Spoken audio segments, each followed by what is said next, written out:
Channel को subscribe करिए, bell icon दबाइए, ये वीडियो ज्यादा से ज्यादा लोगों तक पहुंचाइए।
कृष्ण स्वामी महाराज की श्रीमंत करुणा सागर भगवान की नरवेद सागर महाराज की महान तपस्वी रघुराम महाराज की परमांश सुखानंद महाराज की विष्णुदास जी महाराज की श्री शांतिदास जी महाराज की श्री शीतलदास जी महाराज की गुरु श्री सरजूदास जी महाराज की श्री अविचलदास महाराज की सर्व संतन की सर्वदेवन की ज्ञान संप्रदाय की दुर्गादि सारसापुर की ऐवल धाम की ग्रंथ वाचन पारण समय कार्य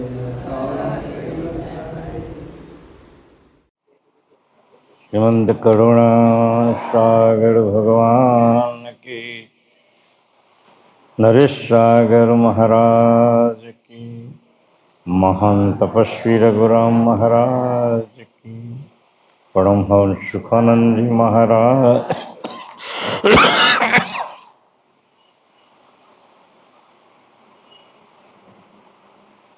उपस्थित प्रेमी भक्तजनों,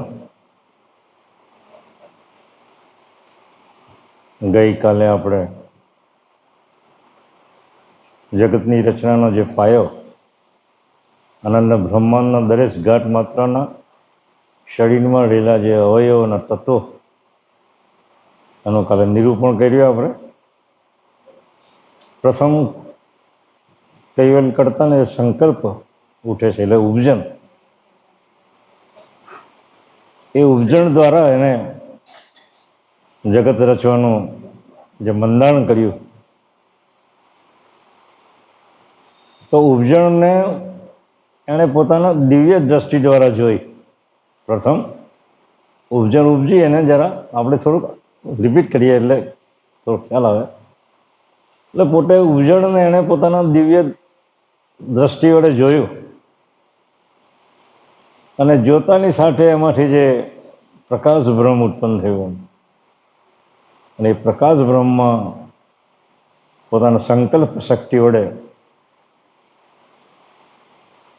જે પ્રકાશ બ્રહ્મવૃત્તિ ઉત્પન્ન થઈ, એ પ્રકાશ બ્રહ્મવૃત્તિ એક બાહ્ય દ્રષ્ટિ અને એક અંતરદ્રષ્ટિ. આપણે બધા અંશો ઉત્પન્ન કર્યા એ કરતા માંડીને અંતર્વૃત્તિથી ઉત્પન્ન થયેલા છે. આપણા બધા જે અંશો છે શરીરમાં જે રમણ કરી રહેલા છે એ અંતર્વૃત્તિથી જોડાયેલા છે, એનાથી આપણે ઉત્પન્ન થયેલા છે. અને આપણે જોડાયેલા છે ને, આપણે જે કંઈ બી વ્યવહાર કરીએ છીએ ને, આપણે જીવન પર્યંત તે અંત સુધી જે કંઈ પણ વ્યવહાર કરીએ એ એની બાહ્ય દ્રષ્ટિ સાથે જોડાયેલા છે. એ પ્રમાણે આપણે વ્યવહાર કરીએ છીએ. એટલે જે કંઈ પણ આપણે વ્યવહાર કરીએ અંત તે મૃત્યુ સુધીના જે કંઈ પણ વ્યવહાર કરીએ એની પ્રકાશ બ્રહ્મવૃત્તિ સાથે જોડાયેલા છે. એટલે દરેક ઘાત પર જે કંઈ પણ કર્મથી કરે, મનસા કરે, વાચાથી કરે, કર્મથી કરે, એ બધા જ કર્મો જગત કરતા એના ચોપડે નોંધે છે. એટલે કયા ઘાટમાં કોને મૂકો એના શુભાશુભ કર્મો પ્રમાણે કયા ઘાતમાં એને ઘાતમાં પ્રેરિત કરો એ સત્તા પરમ ગુરુના હાથમાં છે. કોઈ દુનિયાની કોઈ તાકાત નથી કે આ બ્રહ્મ સિદ્ધાંતિ એમ કહે ને કે ભાઈ હું તો બ્રહ્મ છું, મારે કંઈ કરવાનું રહેતું નથી. એને શુભાશુભને કર્મનો બદલો ન આપે, કોઈ ભોગવટ ન કરાવે તો કોઈને ડુક્કર સુક્કરમાં જવાનું મન થાય ખરું આપણને? આ યોની એવી કુદરતે બનાવેલી છે, એમાં કોઈ જાય ખરું? ન જ જાય ને. કારણ કે સ્વયં પોષે તો બ્રહ્મ છે, તો મારે કંઈ કરવાનું રહેતું હું ઢાણે ત્યાં જઈ શકું એવું સંભવતું. 84 લાખ પ્રકારના યોનિઓ કર્તા માલિકે એવી રીતે બનાવેલી છે કે એનો ભોગવટો આ અંશને કર્મના શુભાશુભ કર્મ પ્રમાણે એને કરવો પડે. એટલે કર્તાએ જે રચના કરી એમાં પ્રથમ અવ્યાકૃત નિરંજન તત્વ પ્રથમ ઉત્પન્ન કરેલું. થોડી આગળની વાત નથી કરતો, પણ અવ્યાકૃત તત્વ ઉત્પન્ન કર્યું. હવે નિરંજન તત્વ ઉત્પન્ન કર્યું. નિરંજનમાંથી પછી અવ્યાકૃત થયા.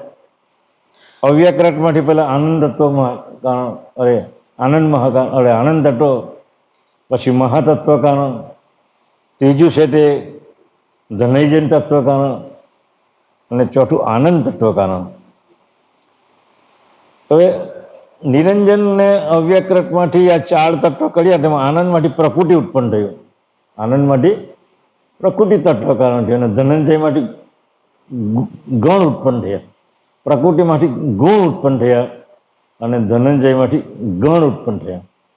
ગણ અને ગુણનો સમન્વય કરીને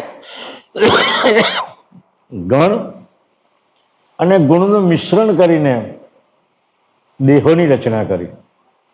પ્રથમ દેહ જે બનાવ્યો સ્થૂળ દેહ, એ સ્થૂળ રીતે રજોગણની 10 આકાંક્ષાઓ એમાં મેળવી ને અહંકાર કાળના પંચભૂત અને પંચમાત્રાઓ એમાં મેળવવા, એટલે આ સ્થૂળ દેહ બન્યો. સૂક્ષ્મ દેહ છે એ સત્વગુણ અને સ્વકાશ ગણનો બન્યો. સ્વકાશ ગણના છે તે પંચ સંભસ્કર અને પંચ વ્યવસ્થા અને પેલા પંચ અંતસ્કર અને પંચ વ્યવસ્થા એ સૂક્ષ્મ દેહના એટલે સત્વગુણ મારફતે થયા. અને તમો ગુણમાં 10 કાર અને અચંડ ગણ એ 3નું મિશ્રણ કર્યું એટલે એ પ્રમાણે ગુણની અને ગણની સહિત આ દેવો બધા બન્યા. અહીંયા સુધીની રચના ગઈકાલે બાપજે આપણે જોઈ, પણ એમાં અંશ એનું સ્થાન લે છે. આ બધું તૈયાર કરી દીધું ખરું, ગુણ ગણ પુરુષ પ્રકૃતિ સુધીનું જેટલી સામગ્રી એમાં જે મૂકવાની હતી એ બધું જ એમાં મૂકી દીધું, પણ અંશ આવે તો એમાં વ્યવહાર થાય ને. એ વાત હવે અહીંયા ચાલુ થાય છે. તે આપણે હવે વાંચીએ 305મું પાનું, પ્રકરણ 6. એ અંશ કઈ રીતે આવે છે અને કેમ સ્થાન લે છે અને કોને કોને ચેતન કરે છે એ બાબત અહીંયા બાપજી અહીંયા વર્ણવે છે. કહે છે ઉપર પ્રમાણના, હવે ઉપરના પ્રકરણોમાં જે પંચમ સ્વસંવેદ સંબંધી વાત કરી ગયા તે સ્વસંવેદની કિંચિત માત્ર ઘટી પંચીકરણ દ્વારા જણાવો છો. પંચીકરણ દ્વારા આપણને જણાવો છે. આ બધા જે 84 લાખ પ્રકારના ઘાટો આમાં જે મૂકેલા છે રચના, એ અંશ આવીને કઈ રીતે વહીવટ કરે છે અને એને ગુણ અને ગણ કઈ રીતે એની એ અંશની સાથે સંલગ્ન રહીને વહીવટ કરે છે તે બાપજી કહે છે આપણને.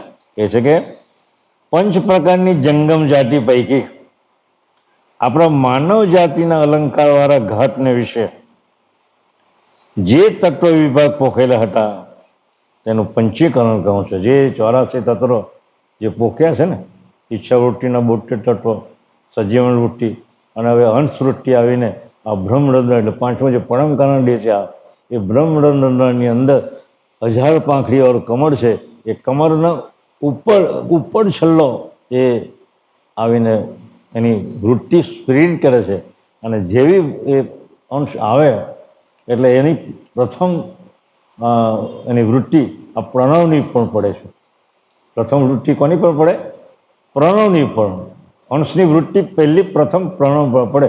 માના ગર્ભમાંથી જ્યારે બાળક જેવું બહાર આવે અને પેલો એની નાળ જે કાપી નાખવામાં આવે ને, તો એને શ્વાસ લેવા માટે ઉર્ધ્વગામી કરવું પડે. અંદર વાયુ તો છે જ, પણ એની સજાતીના વાયુ સાથે એને સંધાન થાય તો જ એમાં જીવન આવે ને. એટલે નાળ જેવી કપાઈ ગઈ ને એનો ગાંઠ માંડે ને, જો પેલી ડાયણ જો એક્સપર્ટ ન હોય ને તો બાળકનું મૃત્યુ બી થાય એમ. પણ એ પ્રકારની ક્રિયાને ડાયણો જાણતા જ હોય છે. એટલે જેવું નાળ કાપે એટલે તરત એને ગાંઠ મારી દે છે. એટલે અંદર રહેલા જે પ્રણવો છે, બધા જે વાયુઓ, એ વાયુ ઉર્ધ્વગામી કરે અને જેવું ઉર્ધ્વગામી કરે એટલે ઉપર આવે. રસ્તો તો શોધે ને, કારણ કે નીચેનો રસ્તો એને જતો હતો એટલે બંધ થઈ ગયો. એટલે ઉર્ધ્વગામી કરે. એટલે ઉર્ધ્વગામી કરે એટલે કાં તો મોં ખુલે બાળક, કાં તો છીંક આવે. બેમાંથી બે પ્રક્રિયા કરે. કાં તો મોં ખુલ્લું કરે અથવા તો એને છીંક આવે. અને જેવા છીંક આવે એટલે બહારના જે 49 પ્રકારના વાયુ છે એ પાછા અંદર જાય પાછા. અને જેવા અંદર જાય એટલે અંદરની જે બધી ક્રિયાઓ છે એ બધી સજીવ અંદર થઈ જાય, પણ શ્વાસોશ્વાસની ક્રિયા ચાલે નહીં. એટલે વળી પાછું એ ઉલટ કરે અને જેવું ઉલટ કરે એટલે એનો જે માલિક, જે સંચાલક, ઘાતનો સંચાલક માલિક, એ પ્રણવની હાથે પ્રવેશ કરે. અને એ પ્રવેશ કરે એટલે આ જે આ બ્રહ્મરંધ્ર જેને કહેવામાં આવ્યું, 1000 પાંખડીવાળું જે કમળ છે એ ત્યાં આવીને એનું સ્થાન લે છે. અને એની સાથે દ્રષ્ટિ પહેલે પ્રણવની પણ પડે. અને પ્રણવની હાથે પડે એટલે પ્રણવની હાથે પેલા 3 ચક્ષસ અડે, 3 વિકાસ તત્વ, અવિકાસ તત્વ અને કુંભસ્થ મહાતત્વ. આ 3 તત્વને પાછા ચેતન કરે. અને એ ચેતન થયા પછી પાછા સંજમ ભોગવૃત્તિના 3 ચક્ષસ તત્વ, અનંગ ચક્ષસ તત્વ, કાળ ચક્ષસ તત્વ અને વર્ગનાન ચક્ષસ તત્વ, એને ચેતન કરે. એમ ક્રમાનુષ આ 2 તત્વ ચેતન થયા પછી ઈચ્છાવૃત્તિના 72 તત્વોને એને ચેતન કર્યા. એ વાત હવે જ આવશે નીચે, પણ આ તો જરા તમને સમજ પડેલા માટે કહું છું. એટલે 72 તત્વોને એ ચેતન કરે છે. અને 72 તત્વોને ચેતન કર્યા પછી એ સાંગોપાંગ આ શરીરમાં જે કંઈ બી ક્રિયાઓ થાય છે એ એના ભાસથી થાય છે, એની વૃત્તિથી થઈ રહેલું છે. એટલે કહે છે કે પંચીકરણ કહું છું. હું તો પોતાને સ્વયં આત્મપ્રતીતિ લેવા સારું જે તે તત્વોની વિભાગની ક્રિયા દેખાડું છું. કારણ કે આપણે આ તનુ અલંકારને વિશે વસ્યા છીએ તે તત્વભાગના વર્તમાન જ્યાં સુધી જાણવા ન આવે ત્યાં સુધી કયા પ્રકારે ઉત્તમ આચરણ કરીને પરમપદ પામીશું. આ તત્વની ક્રિયા જો આપણે જાણવા ન મળે, આપણે જાણતા જઈએ ને તો આપણે સદભાગ્ય છે, પંચમવેદ વાંચીએ છીએ, આપણે જાણીએ છીએ કે ભાઈ 72 તત્વોનો ગાઢ છે, 84 તત્વોમાં બનેલા છે. જે લોકો નથી જાણતા તો એને શું ખબર પડે? કૂતરાની માફકડે ખડ્યા કરે, જ્યાં જ્યાં જેવો રોટલો મળે તે ખાયા કરે, ચાલ્યા જાય. બાપની આ ખેતર પર બહુ મોટું છે, ફર્યા કરે. એટલે આપણે જાણવા માટે બાપજી લખ્યું છે તમે જાણો કઈ તત્વ ક્યારે ચાલે છે, કઈ તત્વ ક્યારે નથી ચાલતું. એ જે તત્વની જે બાબતો બાપજીએ બધી જ બાબતો લખેલી.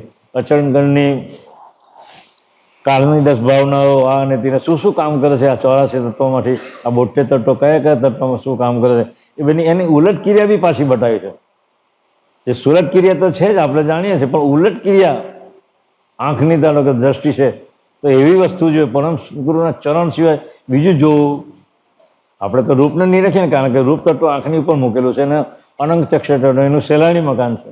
એટલે જોવાની આપણી ઈચ્છા થાય પણ કઈ વસ્તુ જેવો બાપજી કહે છે એ એવી વસ્તુ જેવો કે તારા અંતર સ્વરૂપની ઓળખાણ થાય, અંતર સ્વરૂપની તારે ઓળખાણ થાય એ ઉલટ ક્રિયામાં બતાવેલો છે પાછું બધાની જ. એટલે 10 ઇન્દ્રિયો, અંતસ્કરણ, ગુણ ગણ અને ઉલટ ક્રિયાઓ બાપજી એટલી સુંદર બતાવેલી છે કે દુનિયાનો કોઈ વિદ્વાન પુરુષ અને કોઈ ચેલેન્જ કરી શકે એમ નથી. એટલે કહે છે કે જ્યાં સુધી જાણવામાં ન આવે ત્યાં સુધી કયા પ્રકારે ઉત્તમ આચરણ કરીને પરમપદ પામીશું. માટે પ્રથમ આપણે તો આપણા તનુનું એટલે શરીરની પંચીકરણ જાણવાની ખૂબ જ જરૂર છે. આ પ્રમાણે જેને જાણવાની ઈચ્છા હોય તેવા આરંટવાંટ સર્વ અંશો સાંભળો. જો શું લખ્યું છે? આરંટવંટ. આરટ સિવાય પરમપદને પામી શકાતું.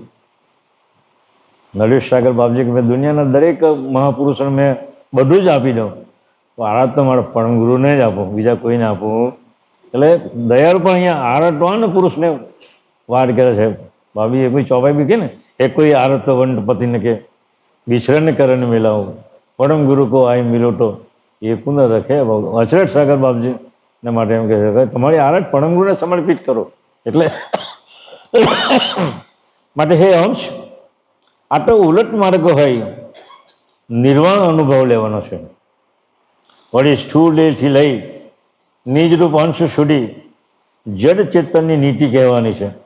આજે જડ અને ચેતન આપણું જે ગર્ભશંકર છે ને, ગર્ભશંકર જેને કહેવાય, હિરણ્ય ગર્ભ જેને કહેવાય, એ જડ અને ચૈતનનો સમન્વય છે ને એટલે હિરણ્ય ગર્ભ આપણને લાગેલું છે. આ શરીર જડ છે અને અંદર રહેલો ચેતન એટલે જડ અને ચેતનનું જે જોડાણ જે છે એ જોડાણ માટે કોણ મુક્ત કરાવે? જે ગર્ભશંકર છે, હિરણ્ય ગર્ભ છે, એનામાંથી કોણ છોડાવે? એમ કારણ કે બ્રહ્મા વિષ્ણુ મય શક્તિ નિરંજન સુધીના જેટલા બધી ઘાટો છે એ બધા હિરણ્ય ગર્ભથી જોડાયેલા છે. એમાંથી કોઈ બહાર નીકળી શકે તેમ એટલે ખાલી સદગુરુનું લક્ષ્ય. જેમ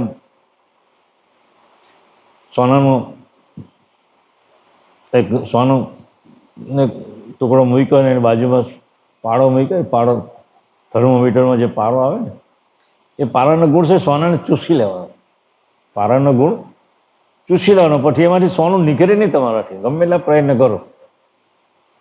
પણ કોઈ કિમિયાગર, બાપજીઓ લખ્યું છે એમાં, પણ કોઈ કિમિયાગર સદગુરુ તમને મળે, પરમગુરુ જેવા સમર્થ સદગુરુ તમને મળે તો એ તમને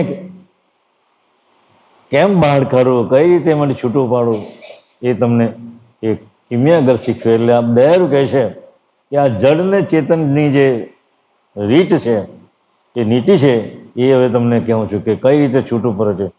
પ્રથમ, પુરુષ અને સ્ત્રીના દેહ તત્વભાગ કરીને ક્રિયાવૃત્તિ કર્યા એ કાલે તેની પ્રવૃત્તિ તત્વભાગ પોખ્યા પ્રમાણે પ્રત્યક્ષ થવા લાગી નહીં.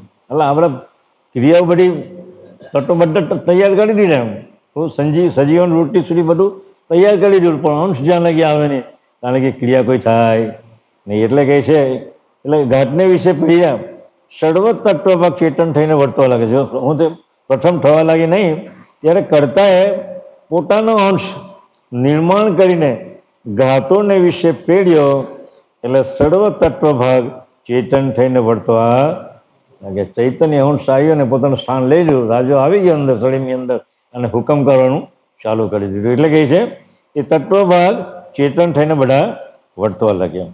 આ પ્રમાણે આ દેહમાં અંશ આવ્યા તે અંશની સજાણ દ્રષ્ટિરૂપ ઈચ્છા હે. દેહના તત્વો કયા પ્રકારે ચેતન થયા તે વિશેનો અનુક્રમ કહીએ તે સાંભળે. પોતાની અંશની જે સજાણ વૃત્તિ છે એની બ્રહ્મ ભૂમિકા પણ આવી અને એમાં જે અંશે સ્થાન લીધું, બ્રહ્મ ભૂમિકામાં અંશે સ્થાન લીધું. આ બ્રહ્મની એક ભૂમિકા જ છે આગળ, અને વૈરાટમાં જે બ્રહ્મ ભૂમિકા છે એ મહાબીજ છે અને આ એક અંકુર ઉત્પન્ન કરે તેવું એક બીજ છે. એટલે એ ભૂમિકા પણ આવીને અંશે પોતાનું સ્થાન લીધું અને કયા પ્રકારના પેલા ચેતન કર્યા તે બાપજી હવે જણાવે છે. કહે છે તે વિશેનો અનુક્રમ કહીએ છીએ તે સાંભળો. જ્યારે અંશ આવ્યો અને પિંડમાં બ્રહ્મ રંધ્રમાં સહસ્ત્ર ક્રમણને વિશે આવીને બિરાજમાન થયો, ત્યાં આવીને એનું સ્થાન લીધું. બ્રહ્મ રંધ્રની અંદર જ્યાં સહસ્ત્ર કમળદળ છે ત્યાં આવીને પોતાનું એને સ્થાન લીધું. ત્યારે તેની સાથે કરતા કઈ કઈ સામગ્રી આપી છે તે હવે સાંભળો. જો એમને આપ્યો નથી. દીકરો જ્યારે ફોરેન જાય ને ત્યારે બાપ કે એમને મોકલે નહીં, અને સંપત્તિ આપે ને, લે દીકરા 2-5 લાખ રૂપિયા લઈ જા, તું કમાશે ત્યાં લાગે, તું તો વાપરશે તો. એને કરતા માલિકે અંશે સંપત્તિ આપી. કઈ સંપત્તિ આપી? બાપજી કહે છે મેં આ સંપત્તિ આપી છે એટલે આપણે એને શ્રીમંત કહીએ છીએ. જો આ સંપત્તિ આપી છે એટલે આપણે એને શ્રીમંત કહીએ છીએ. આ કોઈ ગરીબ નથી. અનંત બ્રહ્માંડનો અધિપતિ જેને અનંત સંપત્તિનો માલિક છે એટલે અમે શ્રીમંત કહીએ છીએ. 1985ની વાત કરું, અમે બાપજીએ જ્યારે મૂર્તિ પ્રતિષ્ઠા કરેલી ને વાસણમાં, ત્યાં અમે બી સ્ટોલ રાખેલો, ત્યાં ગ્રંથોનો સ્ટોલ રાખેલો. તો એ બીજે દાડે એક ભાઈ આવ્યો, તમે મારા છો કામ કહેવું? એમ કે તમે કહ્યું કેમ, તમે કઈ તકલીફ છે ભાઈ? તને તકલીફ નહીં પણ એ નહીં કહેવું છે. મેં કહ્યું તને ખબર છે પુરુષ કોણ છે? એને 10 મિનિટ લગી ફાયરિંગ કરીને પછી ઠોઈભો જ નહીં. મેં કહું આ શ્રીમંતા એની છે સાહેબ. તું જે અહીંયા આવ્યો ને અક્કલ લઈને એ એની છે. તું આરત જે લઈને આવ્યો છે એ બી એની છે. એની જે ઉપજણ છે ને તારામાં મૂકેલી એ પણ એની છે સાહેબ. તો ફરીથી બીજા કોઈને કહેતો નહીં. તો આ સંપત્તિ કોની છે તે તો તું વિચાર તો કરતો. એટલે એ સંપત્તિની વાત કરે. બાપજી કહે છે કે બિરાજમાન થયો ત્યારે તેને તેની સાથે કરતા કઈ કઈ સામગ્રી આપી છે એ સાંભળો. આ અંશની સાથે તેના ઉપજણનો અંશ, કરતા માલિક જે ઉપજણ ઉપજીને એનો અલ્પજ્ઞ અંશ, આ ઉપજણ અતિ અલ્પજ્ઞ અંશ ઉત્પન્ન કરી શકે તેવી છે અને સ્વપ્ન કાળે પણ દ્રશ્યમાન થાય. જો કરતા માલિકે આ જે ઉપજણથી આ જગતની રચના કરીને એવી રચના અંશ પણ કરી શકે છે. સ્વપ્ન અવસ્થામાં જ્યારે જાગ્રત અવસ્થામાં આપણે સ્વપ્ન અવસ્થા બદલાય આપણે, તો સ્વપ્ન અવસ્થામાં જે સપનું આવે ને બહેનો, એ સપનું કોણ ઉત્પન્ન કરે? એ અંશ વૃત્તિ ઉત્પન્ન કરે છે, અંશ નથી ઉત્પન્ન કરતો. કારણ કે એને પણ કરતા માલિક જેવો શોખ છે. કરતાએ જો આવું વિશ્વ ઉત્પન્ન કર્યું તો મેં મારું વિશ્વ કેમ નહીં ઉત્પન્ન કરું? એટલે સ્વપ્નની અંદર જે કંઈ રચના કરે છે અંશ એની વૃત્તિ દ્વારા ઉત્પન્ન કરે. એટલે અંશ વૃત્તિ દ્વારા સ્વપ્નું રચાય છે. અને જાત જાતના બધા કેવા કેવા ખેલ કરે છે જોતો ખરો તો સ્વપ્નની અંદર. સ્વપ્નની અંદર પેલા કોઈ લગ્ન પ્રસંગમાં ગયા હોય સ્વપ્નની અંદર, અને જાત જાતનું ખાઈને પેટ ધરાઈને આવ્યો, હવાનું ઉઠે તો પછી પેટ ભરાયેલું હોય લાગે ખરું? સપનાનું છે. પણ સપનું ક્યારે? સપનાની પણ એની જાગ્રત અવસ્થા ઓવરલેપિંગ કરે, એની બાજુમાં જાગ્રત અવસ્થા હોય. એનું સ્વપ્ન અવસ્થાની ઉપર જાગ્રત અવસ્થા વધારે સ્ફુરિત થતી હોય તો તમને સપનું યાદ રહે. પણ જાગ્રત અવસ્થાની સાથે સ્વપ્ન અવસ્થા પછી જાગ્રત અવસ્થા મટી જાય તો સુષુપ્તિ અવસ્થા જો લાગે ને બાજુમાં, કારણ કે જેવું 5 અવસ્થાઓ કામ કરે, જાગ્રતમાં બી 5-4 કામ કરે, સ્વપ્ન આવે તો એની બીજી 4 કામ કરે, સુષુપ્તિ આવે તો હવે બીજી 4 કામ કરે. એટલે સુષુપ્તિ અવસ્થામાં બી જો જાગ્રત અવસ્થામાં જો સુષુપ્તિ અવસ્થા લાગેલી હોય તો સપનું આવે ખબર પડે ખરું, પણ શું આવેલું છે એટલે કંઈ ખબર પડે? એમ ખબર પડે કે હા મને સપનું આવેલું છે યાદ જે સમજવાનું કે સુષુપ્તિ અવસ્થાનો પડદો પડેલો છે એટલે આપણને યાદ રહેતું. ને તુડિયા ને ઉન્મૂડી તો વાત જ નથી. એ તો ભજનની જ બધી ક્રિયાઓ છે બધી, એટલે એની વાત થતી નથી. એટલે કહે છે કે ચેતન કરવા પોતાનો ઉપજણ અતિ અલ્પ અંશ ઉત્પન્ન કરી શકે તેવી સ્વપ્નકાળે દ્રશ્યમાન થાય છે. વળી સગળતા પટીએ દેહરૂપ ઘાતને ચેતન કરવા પોતાનો અંગત અંશ ઉત્પન્ન કર્યો તે કર્તાની સજાતીનો છે. કર્તાની સજાતીનો અંશ છે એટલે એ કર્તાને જ મળી શકે, બીજા કોઈને મળી શકે તેમ. તમે કોઈની બી ઉપાસના કરો, બ્રહ્માની કરો, વિષ્ણુની કરો, શક્તિની કરો, ગમે તેની ઉપાસના કરો, તો આ ચૈતન્ય અંશ એની સજાતીનો નથી એટલે એને મળવાનો. તમારી ઉપાસના બધી નકામી જ જવાની છે બહેનો. તમારી ઉપાસના જ્યાં સુધી કર્તાના સ્વરૂપની ઉપાસના ન કરો ત્યાં સુધી કર્તાનો સજાણ રૂપી જે અંશ છે એને અંગીકૃત ન થાય ત્યાં સુધી તમારી બધી જ ઉપાસના પરમપદને માત્ર નકામી છે. હું એમ કહું છું નકામી નથી એવું નથી કે બાપજી તો ચપાવી લાગે, પણ એનું જે તે પદનું એને ફળ મળે, પણ કર્તા માલિકનું જે અંશી પદ છે એ એને મળે એટલે કહે છે કે ચેતન કવડા પોતાનો અંગત અંશ ઉત્પન્ન કર્યો એ કર્તાની સજાતીનો છે. જ્યારે ઉપજણથી રચાયેલી 14 લોકની સામગ્રી વિજાતી છે. આ ન્યાયે વિજાતી સામગ્રી રચવા અંશને પતિએ પોતાનો ઉપજણનો અલ્પજ્ઞ અંશ આપ્યો. જો એ પણ એની રચના કરી શકે એટલે આ ખટસંપણી એને પણ આપી, અલ્પજ્ઞ અંશ આપ્યો એને, તથા અલ્પજ્ઞ સજાણપણું સાથે સાથે બીજું શું આપ્યું? એક તો એને સુરત સમર્પિત કરી, સુરત આપી, બીજી આપી નુરત આપી, તથા અક્કલ પણ આપી એને,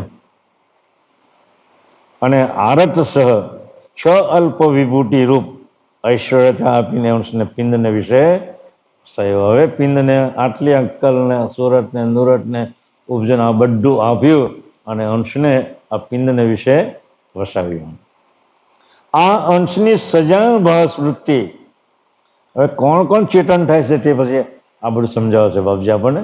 અંશને સ્થાન તો એના બ્રહ્મ રંધ્રમાં એનું સ્થાન તો લઈ લીધું, તો એની સાથે જે કનેક્ટેડ જે બધા આ 72 તત્વો છે એને સજીવન કરે છે તે બાપજી હવે લખે છે. કહે છે આ ન્યાયે વિજાતી સામગ્રી રચવા અંશને પતિએ પોતાની ઉપજણનો અલ્પ અંશ આપ્યો તથા અલ્પ સજાણપણું તથા સુરત નુરત અક્કલ અને આરત 6 અલ્પ વિભૂતિઓ ઐશ્વર્યતા આપીને અંશને પિંડને વિશે વસાયો. આ અંશની સજાણ દ્રષ્ટિ વડે જે સચિંતક ચિંતન કરનાર વિચારક તે પ્રથમ પ્રણવ પણ પડ્યો. એનો ભાસ ક્યાં પડ્યો? અંશનો જે ભાસ છે વૃત્તિ એનો વૃત્તિ સાપા પડી, પ્રથમ પ્રણવ ઉપર પડી.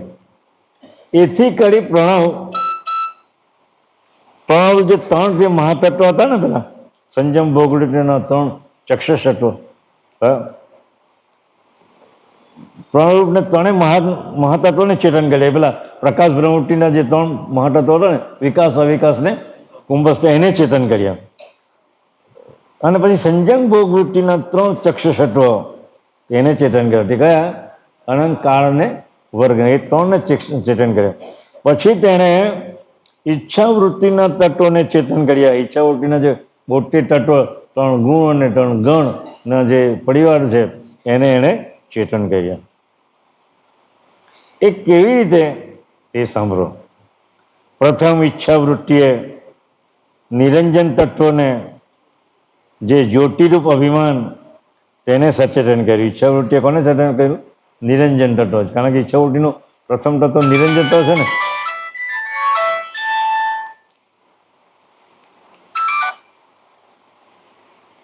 તેને ચેતન કર્યું. આ નિરંજને અવ્યકૃતને ચેતન કર્યું અને અવ્યકૃતે 2 તત્વ કારણ, જે એક આનંદ તત્વ કારણ અને બીજું મહાતત્વ કારણ. આ તો બધું કાલે જોઈ ગયા હતા, તો ફરીથી પાછું રિપીટ કરે છે પાપજી આપણને. કહે છે કે બીજું મહાતત્વ કારણ તેને ચેતન કર્યા. ત્યાર પછી આનંદે પ્રકૃતિને ચેતન કરી અને મહાતત્વએ ધનંજય ચેતનને ચેતન કર્યું. આ જે 72 તત્વો જે છે ગઈકાલે પણ તમને કીધેલું, એનું ફિક્સ તમારા મગજના કોમ્પ્યુટરમાં ફિક્સ કરી દેજો. જ્યાં સુધી એ ફિક્સ ન થાય ત્યાં સુધી આ ગ્રંથ વાંચવાની કદી મજા આવશે. આ કે તમને એટલી મજા આવશે, કારણ કે જેમ જેમ તમે ફિક્સ છો તેમ તેમ વાંચતા જાઓ ને તેમ તેમ તમારા મગજમાંથી એ નીકળે. આનંદ તત્વ કારણ, મહાતત્વ કારણ, ધનંજય તત્વ કારણ, પ્રકૃતિ તત્વ કારણ, એના વિભાગ પર એના રજોગુણની આટલી 10 આકાંક્ષાઓ, તમોગુણના છે આટલા કાર્ડ છે, એ બધું ફિક્સ કરીને તમે વાંચવા બેસશો ને એટલી જો મજા આવે તને કેમ. પછી તો લક્ષ ભજન કરવાનું તમને તો હું કેમ કે તમારી પાસે રહેશે નહીં. આમ મજા જ જે આવે, તમારું ચિત્ત જ એમાં ઓતપ્રોત થઈ જશે. પણ એ ભૂમિકા પર તમારે આવવું પડે.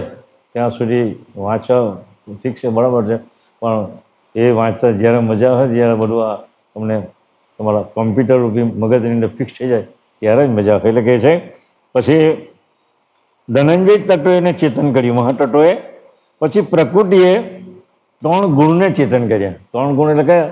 રજોગુણ, તમોગુણ ને સતોગુણ. એ 3 ગુણને ચેતન કર્યા. રજોગુણના પછી 10 આકાંક્ષા આપણે જોઈએ ને, રજોગુણની 10 આકાંક્ષાઓ, શ્રવણાકાંક્ષા, સુરાપીપાસાકાંક્ષા, ગ્રહણાકાંક્ષા, ગમનાકાંક્ષા, બધી એ 10 આકાંક્ષાઓ છે. એ 10 આકાંક્ષાને પછી આ રજોગુણે ચેતન કર્યા. અને તમોગુણથી 10 કાર એ ચેતન છે. 10 કાર એટલે જોઈએ ને, 10 કાર એટલે એને ચેતન કર્યા. અને સત્વગુણે 5 અંતસ્કરણ ને 5 અવસ્થા, જે સત્વગુણ છે એ 5 અવસ્થા અને 5 અંતસ્કરણને એને ચેતન, એટલે ક્રમાનુસાર આ પ્રણવની પણ જ્યારે અંશની વૃત્તિ પડી એટલે પ્રણવની સાથે જેટલા જે તત્વો જોડાયેલા છે એ ક્રમાનુસાર એક પછી એક પછી એક પછી એક એ ચેતન થતા ગયા, ચેતન કર્યા. આ પ્રમાણે 3 ગુણના 30 તત્વો ચેતન કર્યા. પછી ધનંજય તત્વે પોતાના 3 ગણને ચેતન કર્યા. તે ગણે પોતપોતાના તત્વ ચેતન કર્યા. અને અહંકાર ગણે પંચભૂત અને પંચમાત્રાને ચેતન કર્યા. પ્રકાશ ગણે 5 વ્યવસ્થા અને 5 સંભસ્કરણને ચેતન કર્યા. અને અચંડ ગણે 10 ભાવનાને ચેતન કરી. આ પ્રમાણે 3ના 30 તત્વો ચેતન થયા. આ પ્રકાર 78 તત્વ ભાગ, એટલે 78 ને પેલા 4 અવ્યાકૃત ને ધનંજય ને એ બધા છે ને, એટલે 82 થાય. એટલે 78 તત્વ ભાગ તથા ખટવૃત્તિ આદિ સર્વ અન્ય હોય ચેતન થયા. તે અંશે પોતાની સચિંતક દ્રષ્ટિએ ચેતન કર્યા. કોને? અંશે પોતાની સચિંતક દ્રષ્ટિ, એટલે વૃત્તિ એને અંશની ચેતન વૃત્તિ જેને કહેવામાં આવે, એ અંશની ચેતન વૃત્તિથી એ બધા ચેતન થયા.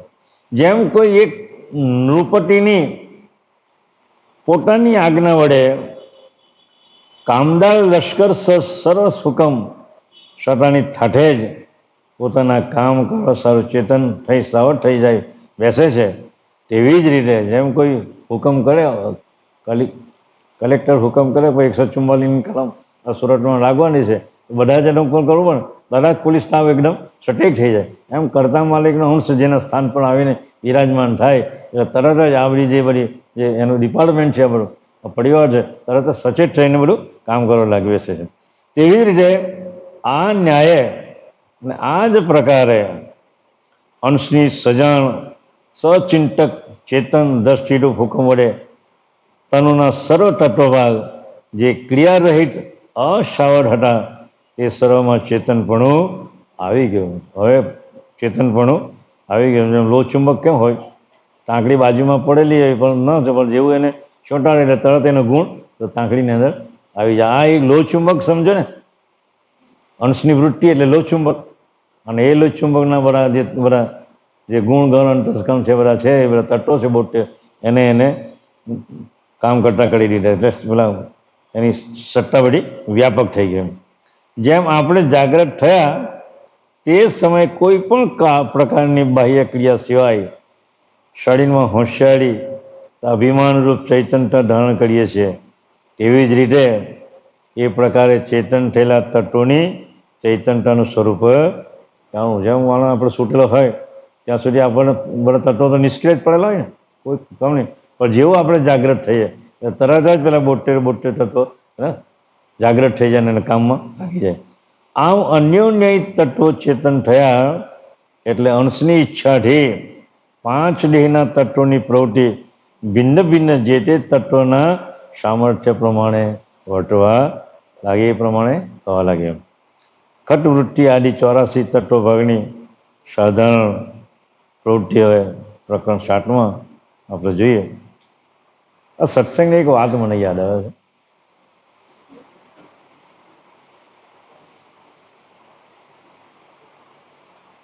ગામમાં ચોરોની તોડકી રહે, એમ ગામમાં એ ચોરોની તોડકી રહે એટલે એનું જીવન આખું આ જ ધંધો ચોરી કરીને ખાવાનો, બીજું કંઈ એનો વ્યવસાય મળે નહીં. વારંવાર ચોરી કરે ને થોડું લાવે ને ખાય ને એને ઘર સંસાર ચલાવે. પણ એક વાર તે વડીલને એવું ખબર આઈડિયા આવી કે આ વારંવાર થોડી નાની નાની ચોરી કરો એને કરતાં કોઈ મોટી ચોરી કરું તો મારું જીવન કાયમને માટે સુધરી જાય ને. એટલે એણે એવો વિચાર કે તો ક્યાં ચોરી કરો એમ. એને વિચાર્યું કે રાજાના દરબારમાં ચોરી કરો ને જે મિલકતના જે એ છે ખજાનો, ત્યાં જ ચોરી કરવા જાઉં તો પકડાઈ જાય તો ઠીક છે, અને ચોરી કરવા જાય પણ બહાર જો નીકળી આવું તો એકદમ જિંદગી મારી સફળ થઈ જાય.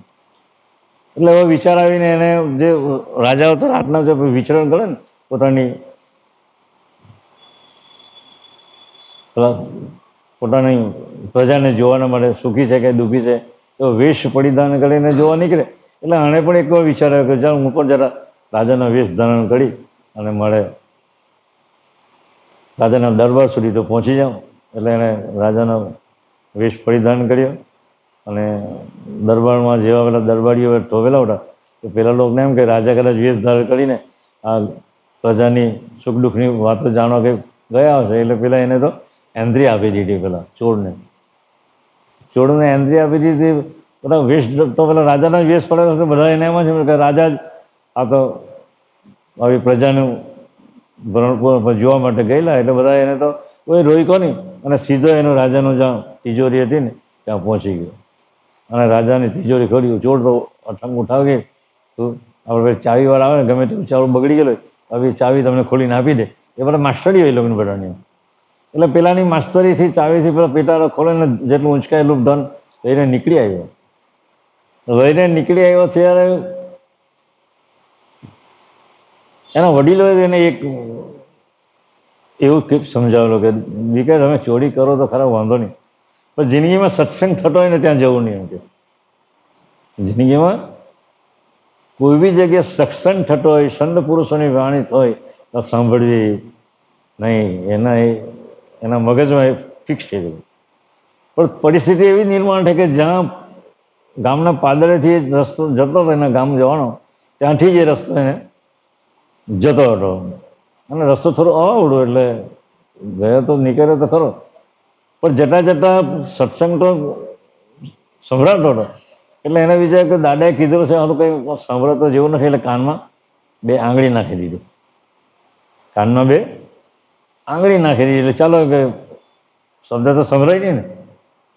બસ કુદરતનું કરજો, કરવું જો કેવું છે. જો આ જે કંઈ બી કરી રહેલા છે ને બધું આપણું એ કુદરત આપણે સારા માટે જ કરે છે એવું સમજીને જ કામ કરવાનું. આપણે પેલા મને ગાળ દીધી, આમ દીધી, તેમ દીધી, એ કુદરતનું નિર્માણ હોય કદાચ એમ. એટલે જેવો ત્યાં રસ્તાથી પસાર થાય છે ને તેવો એને પગમાં કાંટો ભોગાય છે. પગમાં કાંટો ભોગાય છે. હવે કાઢવું કઈ રીતે? 2 તો આંખ પેલા આપણે કાનમાં આંગળી નાખેલી છે, પણ એને એક આંગળી તો કાઢી દે ને લાવો કાઢવા પણ છૂટકો નહીં, ચલાવી દેવું નથી. એટલે જેવો આંગળી કાઢી પણ પેલો કાંટો એકદમ ઊંડો ઘૂસી ગયેલો. 2 તો જોર કર્યો. એ દરમિયાન પેલા સંતના શબ્દો એને કાને પડ્યા, દેવીનો પડછાયો હોતો નથી. દેવીને કે દેવ લોકોને પડછાયો હોતો એવું સત્સંગમાં પેલા સંતોએ એને જે પેલા લોકોને સંભળાવતો હતા એ શબ્દ એના કાનમાં પડી ગયો. અને કાનમાં પડી ગયો એટલે કાનમાંથી પેલો કાંટો કાઢી નાખ્યો. વળી પાછી એને તો આંગળી નાખી અને ઘેર પછી રવાના થઈ ગયા. બધું ખાલાવ્યું, બધા જોયું તો ખુશ થઈ ગયા. પણ આ બાજુ સવાર પડી એટલે રાજાના સૈનિકોના આમને તેમને બધા રાજાને તિજોરીમાંથી ચોરી થઈ લોકોને ખબર પડી જાય. એટલે રાજાને બધા સૈનિકો આખા આજુબાજુના પ્રદેશમાં મોકલી દીધા અને ધંધેરો પીટાવ્યો કે જેને કોઈ આ ચોરને પકડી લાવે તેને યોગ્ય ઇનામ આપવામાં આવે.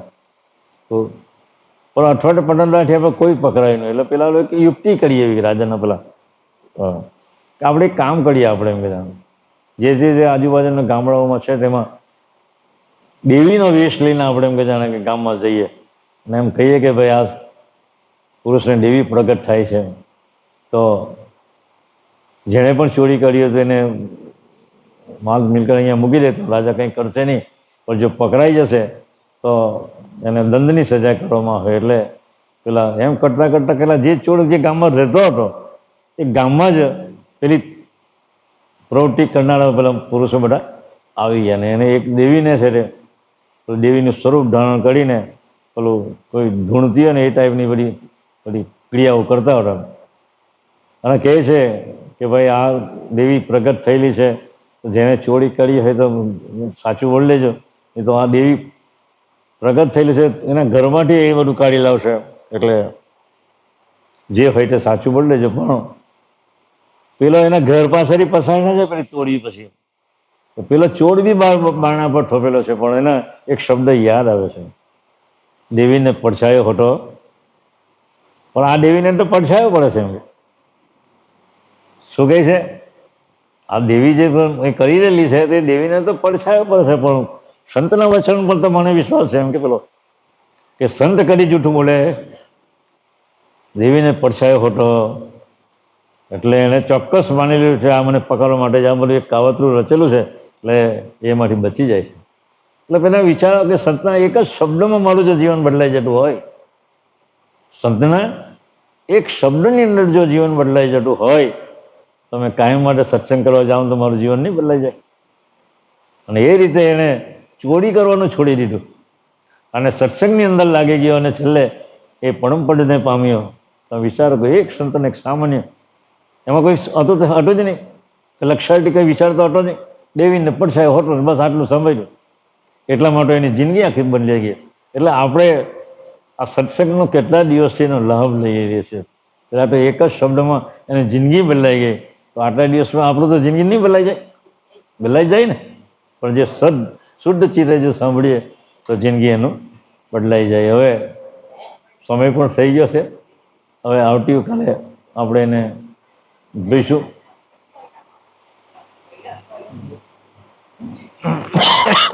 શું છે મહત્વ તમને મેં જે સમજાવ્યું કે ખરેખર સત્સંગ પણ જ્યાં પણ ચાલતો હોય તો અવશ્ય આપણે 1 કલાક પણ ત્યાં જવું જોઈએ. અને એ સંતના જે વચનો છે એ વચનો કદી પણ નિષ્ફળ જતા નથી. એ સત્ય વચન, એના અંતર સ્વરૂપ માટેની વચન જે નીકળે એ કદી મિથ્યા થતા નથી. શ્રીમદ કરુણા સાગર ભગવાન आद्य सकृत स्वराज करुणेश कलकत्ता की, कृष्ण स्वामी महाराज की, श्रीमंत करुणा सागर भगवान की, नरेश सागर महाराज की, महंत तपस्वी रघुराम महाराज की, परमहंस सुखानंद जी महाराज की, विष्णुदास जी महाराज की, कांतिदास जी महाराज की, शीतलदास जी महाराज की, विशलदास जी महाराज की, सर्व संतन की, सर्व देवन की, कैवल धाम की, गुरुगारी साड़सा बुढ़ी कायम पंथ की, संप्रदाय की, भाल तिलक की, पंचम सशम वेद की,